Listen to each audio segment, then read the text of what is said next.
We're live. Are we? Yeah. How can I not see? Okay, perfect. Okay. Okay, cool, fantastic. All right.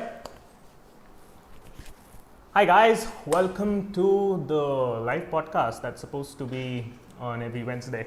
And today, where are we at? Is this the place where Shashi Tharoor kind of gave that, Britishers owe us reparations kind of speech? Looks somewhat like it. Looks like that Oxford. And today, I have with me Rahul. Rahul's a management consultant. Management consultant by the day. He's been a traveler. He's studied diplomacy, and he's also written a book. Rahul, I think you can introduce yourself better. Sure. So I am a consultant, as Abhinav just shared. I grew up in Malaysia, and I'm in India right now. So I've sort of had this dual I've been brought in both the countries, right? So I think, and I love traveling as well. So which means I've been to quite a few places. I've backpacked quite a few places, and that's sort of given me a perspective of what India can do and how countries can interact with other countries. So I am also the author of this book called The Blue Elephant, and it was released a few weeks ago, and yeah, that's pretty much about me. Super cool, man. Okay, now straight question, straight up. Sure. What is diplomacy? Yeah. Right. When I think diplomacy, I think Shashi Tharoor because he's been a diplomat. What is diplomacy? Right. So what you and I are doing over here is we are talking to each other, right? We're interacting with each other. Right. But what if something goes wrong? What if I get angry at you? What if you get angry at me? Like, what is going to happen? What is the consequence of?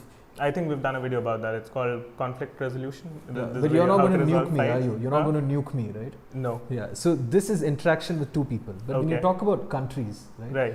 The stakes are much higher. And a general way of resolving conflicts doesn't really apply to two people when you look at two countries. So there is a specific system that you need to follow. There are structures in place. There are hierarchies in place.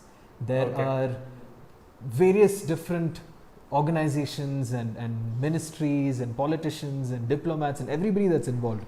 So this complex structure is what diplomacy is all about. And this is how people solve issues or countries solve issues between each other. And that's what diplomacy is about. So it's basically interaction on a much larger scale. So it's not interaction at a personal scale, it's interaction at a much larger scale, at a scale of countries and different organizations working together. Okay, so let me get this right.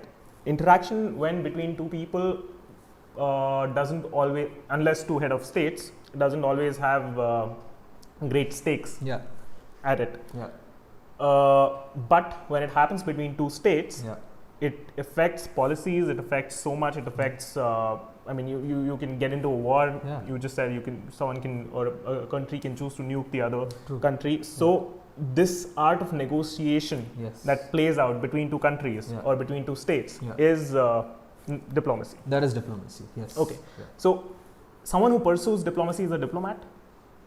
Yes, someone who pursues diplomacy can be a diplomat, yes. Okay, what do diplomats really do? What's it like to be a diplomat? Why are diplomats? So, I've always had these colleagues through college and through school, and they look at international relations and foreign affairs and all these things, diplomacy as a very coveted profession. What do diplomats really do? Right, so it ranges from a multitude of things that they do, right? A general visa processing is something that a diplomat can do, and a diplomat can also invite, like let's say Biden right now to India, right? That's something that a diplomat does, or a diplomat can create policies for the country. So it's very vast. There are so many things that a diplomat can do, but the general idea is that you are creating a system to work with another country. So right from visa, right from like working with the head of state, these are all very different things, and it's just how do you interact with another country. That's what a diplomat does. Okay, got it. Now, since we define this as interaction and the dynamics between two countries, I keep hearing this phrase, this person is being diplomatic with me, and he's really good at diplomacy and he's handling it diplomatically. And this is not just India, Pakistan or India, US affairs. This is what we use in our common speak, right? Got it. And not in work culture, but pre-work culture. So what's that diplomacy about? Right. So I think at that level, right, when you have countries interacting with each other, Huh. because the stakes are so high, you cannot afford to slip up. Right? Okay. One mistake that you do and the other country is going to bomb you. Okay. Right. So you have to present your views in a way where you convey what you want to do, but at the same time the other person or the other country isn't threatened by what you have to say. So the way you do that is diplomacy, right? You do that diplomatically in the sense that you get what you want, but you make sure that you're very safe and you play it in such a way that the other country is doesn't see you as a threat at like in any form whatsoever. So I think that's how the term working diplomatically or talking diplomatically has actually come about. Made its way.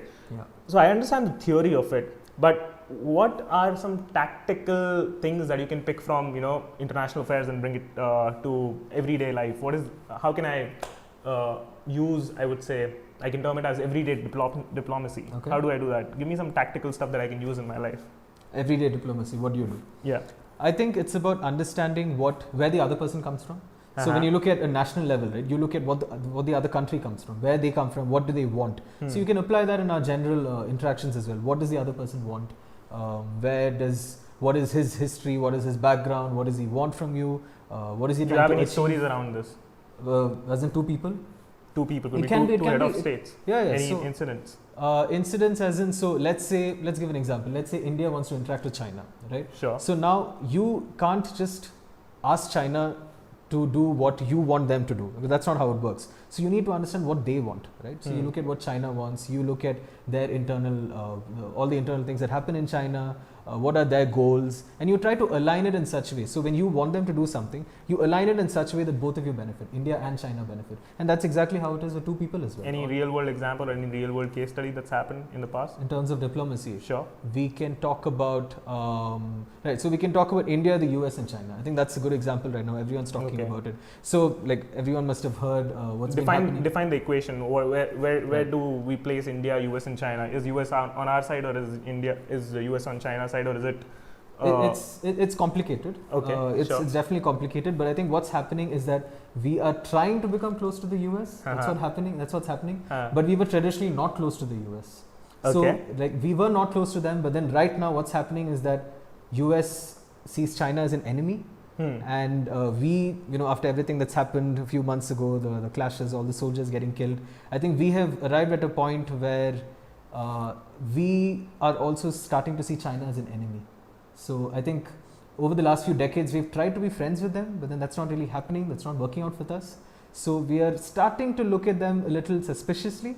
And I think that is making us become closer to the US, because the US as well sees China as an enemy, right? So it's like enemy is a friend. Exactly, that's how it is. Yeah. So the US is trying to get us to their side. We are trying to go to the US's side, and we are trying to get support for ourselves, because we don't want to be in a position where China attacks us and we have nowhere to go to. So that's why we are moving closer to the US. Okay. Yeah. A good example of such things in consideration and in conversation is when you I have seen these things in consideration when I've attended these they used to be model United Nations in colleges and mock parliaments and all that. We used to discuss certain scenarios. Super interesting. Okay, so tell me more about what's happening in the diplomacy sphere, and how do diplomats really make their stance? Okay. So one thing that's happening right now is I think diplomacy is getting a lot more complicated. So if you look at how things were even a few decades, even a few years ago, so what used to happen is you're very clear about the companies who are your friends, right? The US has UK as its friend. They had Russia as their enemy. Pakistan might have been US their friend. has UK as its friend. Yes, UK and Russia as its enemy. That's okay. right. Yeah. So that's how it used to be before. So the idea of your friend and your enemy used to be very clear before. Like you're very clear. India, like for us, Pakistan is our enemy, was our enemy. That's how it is. But so earlier, I think the lines were very distinct, right? These are your friends, these are your enemies. But what's happening right now is, because the way, we can go into the details of it, but what's basically happening is that this line is getting a little blurred. So if the US had seen UK as its friend many years ago, like right now what's happening is they don't see eye to eye, they don't see the same way on a lot of issues or on a lot of topics. And so I think the differentiation between a friend and enemy has become very blurred right now. That is the biggest change that's happening over the last few years, and maybe probably the last 10 or 20 years. So it's the same, like what does India have to do, right? It's very clear that Pakistan is our enemy. We've tried to be friends with China. We don't really know how that's going, right? So is US our friend? Probably yes. But would they help us if there's war? Probably not. So it's getting very tricky, like how you assess what's right for you and what's wrong for you. It's becoming very tricky. So that's where diplomacy comes into the question, because you need to know how you can manipulate or sort of how you can arrange things in such a way that you get the most benefit out of it, but at the same time you're not losing much of your self-interest, right? What you want is not getting lost. So it's what I think the biggest challenge of diplomats right now is how do you get this balance right? How do you define your friends and enemies, right? I think that's the biggest challenge that's happening right now. Got it. Okay, and what are you talking about in your book? Is this somehow related? It is related. So in my book, I talk specifically about this thing called soft power. What is soft power? So soft power is basically diplomacy. It is diplomacy. It is just another term for diplomacy. So you've written a book about diplomacy. Yeah. Okay. Yeah, it is a book about diplomacy. So what you have is there's something called hard power and there's another thing called soft power, right? So your military strength is your hard power. Like if you want to attack another country, if you want to bomb another country, nuke another country, that's your military power. So you try to increase the number of soldiers that you have, the number of weapons that you have, you try to modernize your army, all that is hard power. Okay. But when it comes to soft power, right, it's different. So it's not something that the government can control. It's more of what all of us create on our own and create for our country. Like I'll give you an example. Bollywood is an example of our soft power. It's a power. It's definitely a power. And how is it helping us? So let's look at it this way. I'll just share. So when okay, I need to get this right. When countries compete, they exert certain kind of power. Yeah. Okay. And countries are always competing. Competing doesn't mean they're fighting. They're out there. You know, in a war or a cold war. That's not what it means. Yeah. Yeah. But when countries compete, which they always do, they play with certain kind of tools. Weapons is what they use in wars. Yes. Armies is what they use in wars. Yes. So this is hard power. Whatever they use in wars is hard power. Yes. Yes. What do they use in peace times? Whatever they use in peace times is soft power. Yeah. Yeah. So that's how. So Olympics. Exactly. Olympics is also an example for soft power. So sports basically is an example of soft power. Okay. So let's look at it like let's take the US as an example because the US is a hard power. You know, one of the it is the world's largest hard power, right? And let's look at the soft power as well. So they have Hollywood, and so you just mentioned how does that give them power, right? Like they have basically captured the imaginations of everyone in the world. All of us watch Hollywood, right? So now when we watch a Hollywood movie, we are automatically attracted to ideas that go on in the US. We think about democracy as what's right? And maybe what's communism is something that's wrong. But how have we gotten that perspective? It's because of what we see through Hollywood. In common speak, isn't this called westernization and the Western influence and why we are losing our Indianness?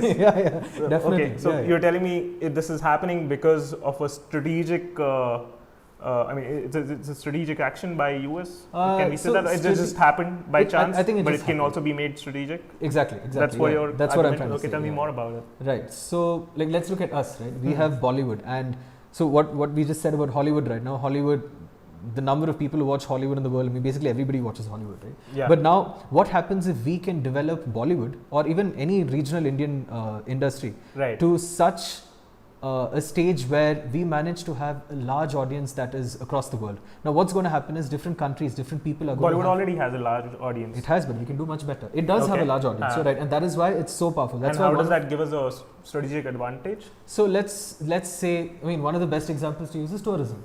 Right? So you have a person in Nigeria who's watching Bollywood movies. Now that person is somehow going to be influenced to visit India and definitely see what's there in India. Right? So when that person comes there, it benefits all of us. Like our tourism numbers increase, and it goes beyond just tourism. When a person comes to India and understands what happens in India and then goes back to his country, that person's probably going to have wonderful things to say about India. And now good opinions about India reaches that country. And when that happens, you have everyone in that country having good opinions about India. And then when elected representatives are elected from that pool of people, now they're going to be people who are going to be friendly to India. And that's going to benefit India in the long run, right? So one example for this is... So Bollywood eventually has economic benefits via tourism and via consumption of content. Definitely. Another benefit is the perception-based benefits, right? Like when I go out there, they have certain perception that Bollywood has created. True. of Indians. Yeah. Okay, great. Yeah. So we have a counter narrative to the Slumdog Million. So Slumdog is a very interesting point because like that's what people can call, I don't know if I have to go into the specifics of it, but you can call it negative soft power. Because it has sort of, changed people's perceptions. That scene where he falls. India is Dharavi is India. Yeah, exactly. Okay. Yeah. So, I mean, there's something called negative soft power as well. But let's not go into that. That's just very complex. Yeah. Okay. But the idea is that you try to boost your positive soft power. And if that happens, then people have positive perceptions about you and you increase your, economic benefits as well, just like you said. And so I'll just share one simple example. So the former president of Afghanistan had studied in India. Hamid Karzai? Exactly. Okay. Yes. So he had studied in India. He studied in, I think, Himachal University. Oh, right? okay. Yeah. So now when he went to Afghanistan, now he's lived in India for so long. He has had, he's interacted with Indians. He's worked with Indian politicians, with Indian government officials. So now when such a person goes back to Afghanistan, that person is going to make, Hamid Karzai in this matter, he is going to implement policies that help India, right? And that happened because he studied in India, right? Because he spent time over here. So there are plenty of examples like this, especially in the US. You have a lot of world leaders studying in the US, and once they go back to their countries, they implement policies which benefit the US in the long run. Oh damn! Okay, this makes a lot of sense. Okay, so that's why people get excited that Kamala Harris is the new vice president. Could be. What implications can that have? We don't know. We don't know what her... Speculate. Yeah. In terms of Kamala Harris, you know what? When you say such things, I get reminded of how Imran Khan, the Pakistani Prime Minister, used to behave when not in power. Yeah. Used to come, shake hands with Sidhu and be all chuddy buddies with all the cricketers and whatnot. But the moment he gets into power, I don't know how dynamics work in Pakistan, but the moment he gets into power, his stance is very similar to what the Pakistani stance has been. I don't think the individual stance has kind of taken over. True. So does that really happen? Like, let's say Kamala Harris has certain biases towards India. Yeah. Will that translate into policy making, or when they are in office, they got to act a certain way because they're not the real maker? Well, that's what happens in the end, because one person cannot make much of a difference, right? So, you like in Imran Khan's example, I think he can't go against the Pakistani military and everybody in Pakistan who's against India. So he can make a slight difference in the sense he can probably meet cricketers in India and organize an event where Indians and Pakistanis come together. So I think that's something that he can do. But in terms of transforming relations with India, I think that's not something that he can do. But in the long run, someone like Imran Khan does make a difference. Talk about Kamala Harris. Kamala Harris, it's the same thing. So you have the vice president elect of US. Got it. Yes. After a very confusing election. Fun election. Yeah. So. There are a lot of theories about this, about whether Kamala Harris is going to be a positive development for India or not. So we can speculate. But the basic idea is that she's not going to be bad for India. Right? We know that much for sure. She is, because the US has arrived at a point where they're seeing China as an enemy. And whatever happens, I think that is definitely going to stay. So Kamala Harris in India, it's not going to be bad. I think we can say that much for sure. But about how good it can be, we really have no idea where that can go. Okay, super interesting. Now, since we were talking about soft power and how soft power is basically diplomacy and using these external, not external, implicit, not as explicit as tanks and guns, implicit factors to establish your dominance over the global narrative. True. I would say. Well, what else can we do? Bollywood is a great tool. And I don't know if someone's put behind their, if our politicians are putting their mind behind how to strategize Bollywood to do something out of it.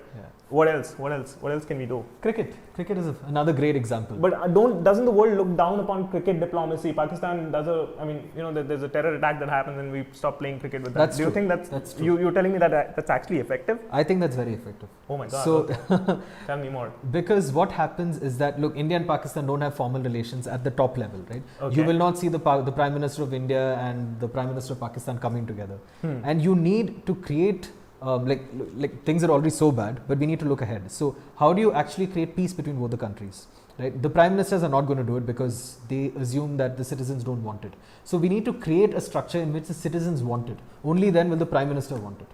So how do the citizens want it? One way to do it is you make sure that the citizens interact with each other. So when we have Pakistani singers and actors coming to India, that's one way of going about it. Right? Another way is we play cricket with Pakistan, right? So when we play cricket with Pakistan and forget the international level, because I think what happens is that whenever something goes wrong, we basically say, you know, kick the Pakistanis out. We don't want cricket and things like that. So let's take the highest level. Now, what about general under 19 levels or under 15 well, levels? let me understand this. You're telling me, let's say there is a series scheduled between India and Pakistan. Hypothetically. Hypothetical, yeah. Supposed to happen in Jan 2021, and something happens. We choose to abandon that series. We choose to abandon, In Pakistan's eyes, because that obviously makes headlines in Pakistan, right? That India abandoned the tour that was coming forth. Now, what happens? That the citizenship or the citizen population of Pakistan turns up against politicians, not very explicitly, but you know, there's a like low score. Definitely, like they think of India as someone who doesn't want to engage with them, and that's not good for them and for us as well. Okay. So what we need to do what politicians do is they blame India. They're like, okay, exactly. They just they don't. They can't keep their country in order, and they blame things on us. They don't want to play cricket with us. They don't want to engage with us. This is what they've done. You know, the whole victim mentality starts. India doesn't want this. India doesn't want us. That's how it starts. So what we need to do is like what you just said. You know, the series gets cancelled. I think that's something that should not happen. Okay, because you need sustained interaction between India and Pakistan, or Indians and Pakistanis at least.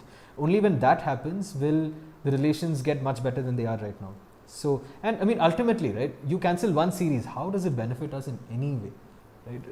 Cancelling a series has no benefit whatsoever, but not cancelling it sort of builds this idea within Pakistan that they want to be friends with us, right? So the series is still going on, they want to be friends with us, and maybe that's what we should do as well. So when all that happens, the citizens of Pakistan will arrive at such a point where they don't want enmity anymore. They want to be friends with India. So it's a long shot, obviously. All this is a long shot, but it's at least better than what's happening right now, is my opinion.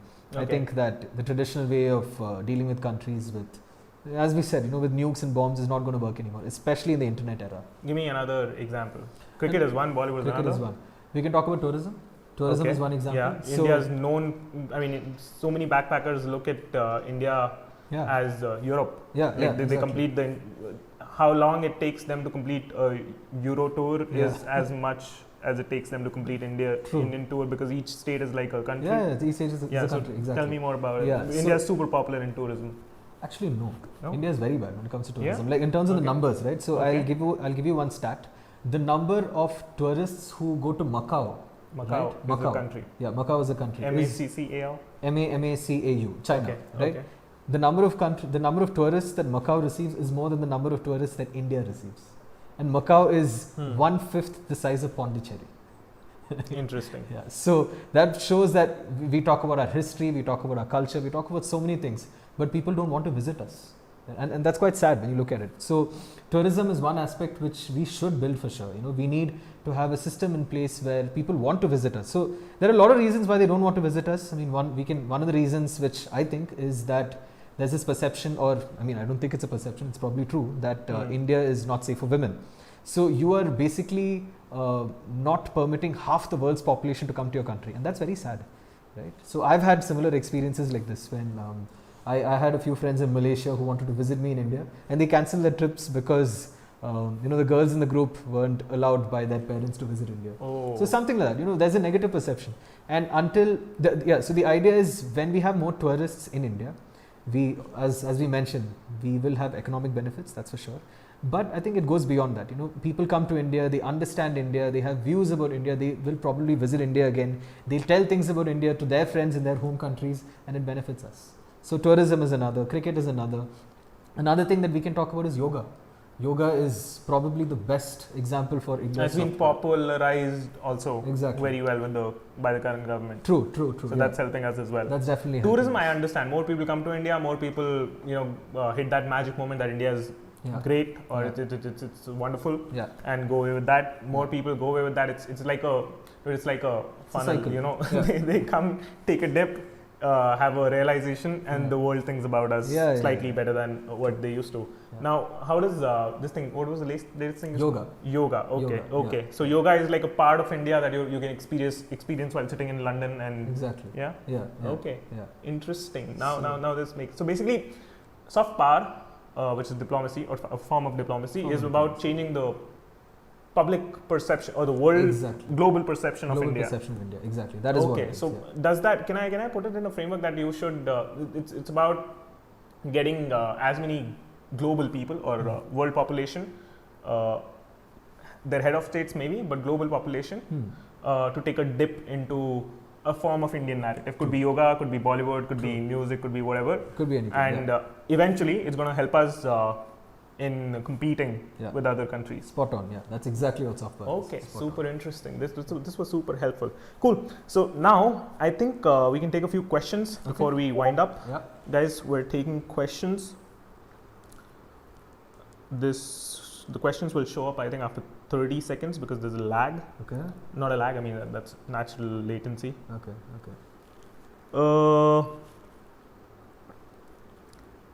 Macau is in Russia. Bro, I think that's Moscow in Russia. That's Moscow, Macau is in China. Okay. Someone says Zidane from Algeria played for France and Spain had a bloodthirst for Messi to play for Spain. Okay. Do you have a clue about that? Zinedine Zidane? Yeah, so again, this is, soccer? You can call it, I don't know if you can call it a software, but you probably can. Let's think. When you have a person from a different country playing for you, right, it at least makes a big difference in terms of racism. Got it. So someone plays for you, someone scores goals for you. You're going to root for that person. You're going to want that person to play for you. I mean, to do well. Like Dhoni playing for Chennai, but Ranchi kind of the whole country goes yay for that. Okay, that's I think state diplomacy. Okay, another question I have is how much do you rate Indian corporate sector for its diplomacy? Indian corporate sector for its I'm going to assume you belong to the Indian corporate sector, don't you? Yes. Okay, tell me about it. So I'm going to assume that this is about how the Indian corporate sector works with the Indian government, right? I mean that's the assumption that I'm making. Okay. And there's definitely some development here, but then if you look at how it works in other countries like the US, I think there you have the corporate sector and the government working together, right? The government advances the interest of the corporate sector and the corporate sector does the same for the government, right? So I think there, to some extent at least, they are somewhat aligned, but we probably don't have that in India yet. We kind of look down upon when the corporates work with the government because of that crony capitalism. Yeah. Okay. So, interesting. Is IPL also influencing India's soft power? Definitely. So look at Rashid Khan. He plays for Hyderabad. Rashid Khan is from which country? Rashid Khan is Afghanistan. He's the captain of the Afghanistan cricket team. Right. And what happens is we have an entire country watching the IPL. Afghanistan watches the IPL just because we have one player in the IPL, one Afghan in the IPL, right? Afghans support India. And why does that happen? Because their team trains in India, right? The BCCI has done a lot for the Afghan cricket team. So what happens is that our relation with Afghanistan is strengthened to such an extent because of cricket and because of the IPL and because of the World Cup and because of just what we have done to help the Afghans for their cricket. Got it. Okay, cool. Again, someone wants you to recap diplomacy in daily life, some actionable tips if you can. Okay. And then I think we'll come to a wrap. Go for it, Rahul. Come on. So, diplomacy. Okay. In daily life. Though you belong to the corporate culture. It's a cutthroat competition out there. What are your tag? This is more about office politics, right? Yeah. Tell me more. I think at the end of the day, give me some juicy gossip. I think it's just empathy at the end of the day. That's what soft power is. That's what diplomacy is. It's just understanding what the other person wants, right? And then I think empathy is a fad. Like people think about empathy super nicely. No, I don't think it's not doing something for someone. It's just understanding what that person wants. Okay, and there you go. It's not empathy is not really giving back to the other person. No, I don't think so. It's what I understand what you want, and then I'll get my way because I know what you want. Okay. Yeah, like how do you find common ground? I think that's what empathy and diplomacy and all these things are. Okay. Right? So you're working to create something together. I think that's what it's about. Super interesting. Cool. Okay. Guys, this is a wrap. I think we've taken all the popular questions. Some of them might come with a lag, but this was fun. Thank you so much, Rahul. Thank you, Abhinav. Oh, he's got a book, by the way, guys. It's called The Blue Elephant. You can scan that up on Goodreads or Amazon, of course. Right. And this was fun. Thank you so much. Thank you. Do we have a tune out music?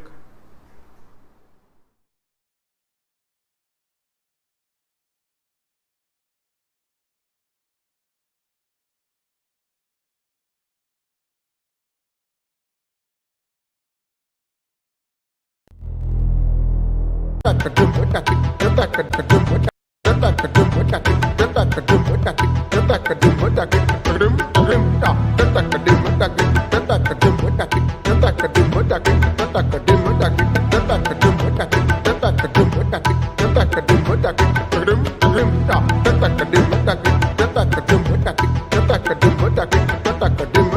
you.